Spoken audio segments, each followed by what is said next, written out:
What's up, everyone? Welcome back to another video. I was recently told that thankful people aren't happy, it's happy people who are thankful. And it served as a nice reminder to reflect in my own life about the things that I have to be grateful for.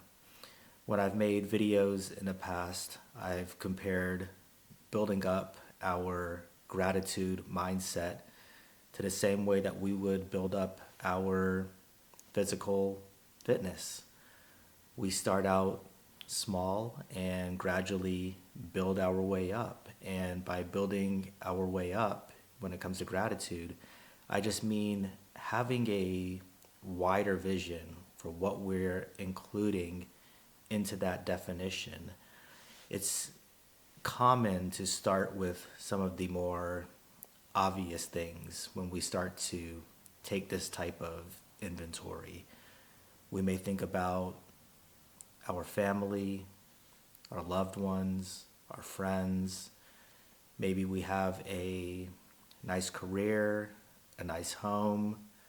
But how can you keep pushing this vision? What can we keep finding that we could include into our gratitude mindset?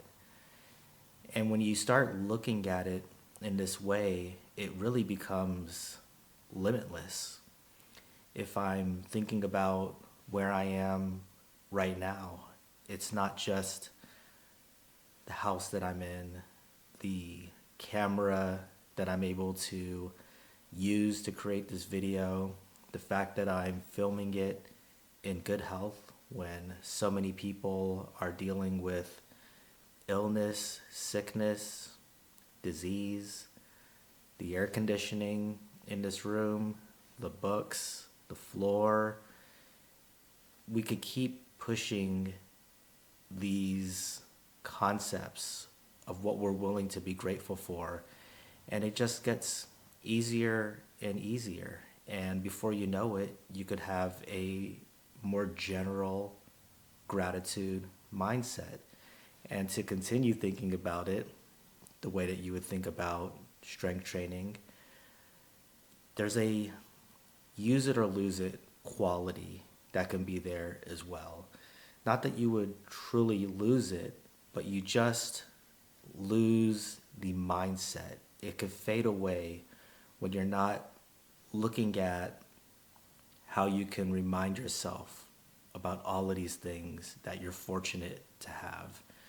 And so, one good exercise that you can do is just a simple gratitude jar. You could take any sort of mason jar that you have and challenge yourself to write down three things every day. Be consistent. Three things every day that you're grateful for, and just put it in that jar.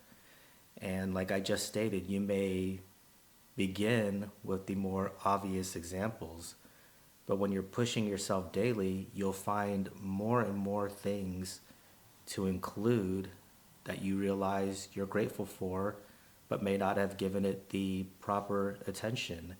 And what I really like about the gratitude jar is it works twofold.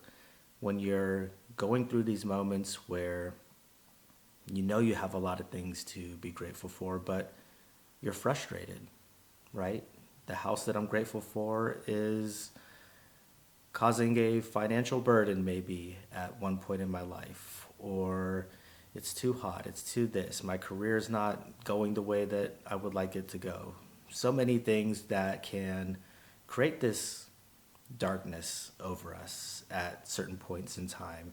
And we should allow ourselves that because we're human beings and we have a full variety of emotions. So it's not that we're wrong for being down when these occasions come, but understand that when we're in these moments, it could be more important than ever to remind ourselves that it's one of those things that we don't have to deal with. We're fortunate enough to get to deal with it. And so just go back to that jar.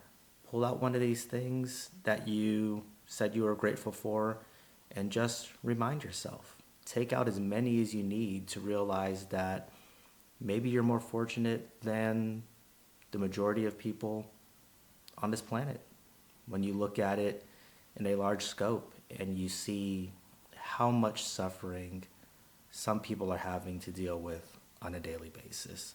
So that's one of my favorite exercises, things to have in the house, just a simple gratitude jar that you're consistently putting something in every single day.